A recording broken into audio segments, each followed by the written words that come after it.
Kushtia Bheramara fire service ও defence অফিসের সামনে ভেড়ামারা স্বাস্থ্য সেবা ফাউন্ডেশনের উদ্যোগে রবিবার রাত ৮টায় ঈদ পুনর্মিলনী অনুষ্ঠিত হয়েছে। ভেড়ামারা উপজেলা প্রতিনিধি সাইফুল ইসলামের প্রতিবেদনে দেখুন বিস্তারিত।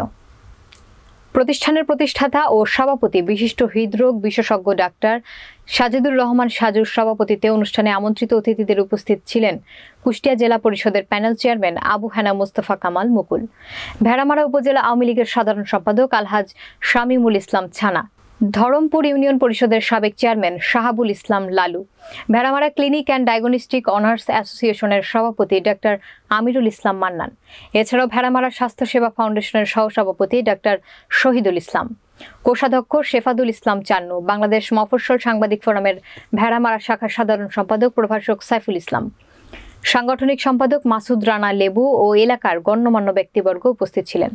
অনুষ্ঠান শেষে এক নৈশ ভোজের আয়োজন করা হয়।